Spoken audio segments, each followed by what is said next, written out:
The Ugly Duckling. "I have 6 eggs," said Mother Duck. "1, 2, 3, 4, 5, 6." 5 eggs were smooth and small and white, but the 6th egg was huge. All spring, the mother duck sat on her eggs, waiting for them to hatch. She waited and waited and waited. Zzz, until at last, hooray! One of the eggs went tap, tap, tap. "Hurry, Mother Duck called to the other ducks. "Come and see. Tap, tap, tap. My eggs are hatching." One egg shell after another burst open. "Cheep, cheep, cheep, cheep. Come out, come out," called Mother Duck, and the ducklings came tumbling out. They looked all around at the tall grasses and the green leaves. "Is everyone here?" asked Mother Duck, but the big egg still hadn't hatched. "Looks like a turkey egg to me," said an old duck. "I think you should leave it." "I'll just wait a little bit longer," said Mother Duck, and at last the great egg burst open. "Cheep, cheep," said the duckling, looking out. Mother Duck gasped. The old duck spluttered. "Oh dear!" The duckling was very large and ugly. "It is a turkey chick," said the old duck.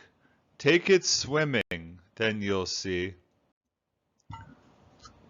So Mother Duck took her ducklings down to the pond. One by one they all jumped in. Splish, splosh, splish, splosh, splish, splash! The dark water closed over their heads. The next moment they all popped up again. "You can swim!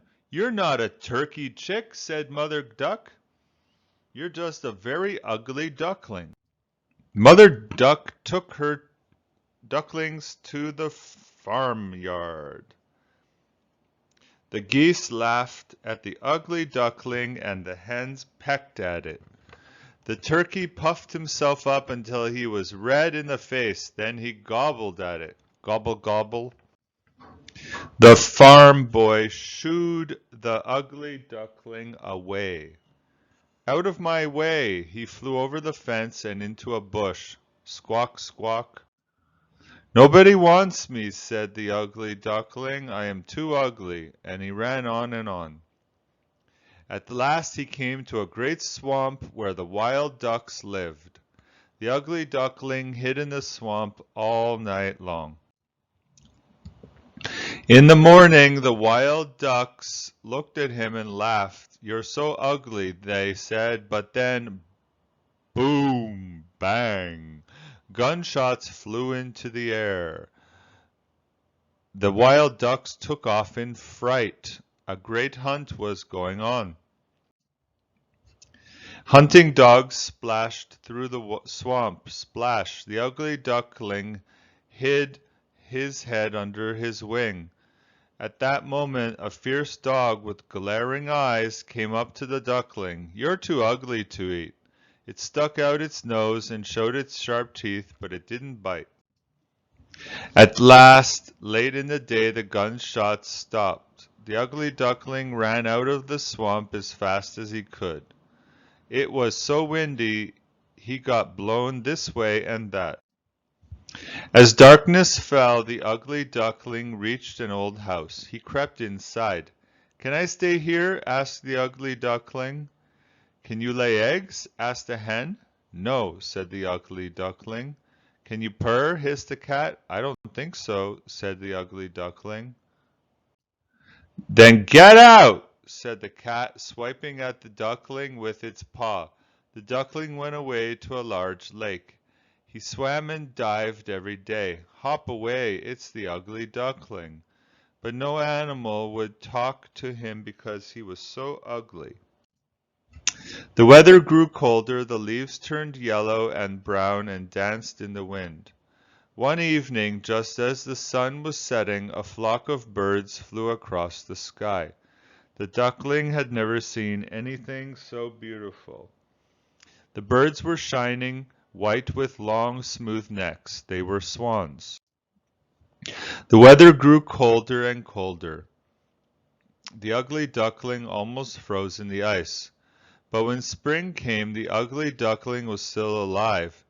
He lay in the reeds and listened to the birds sing.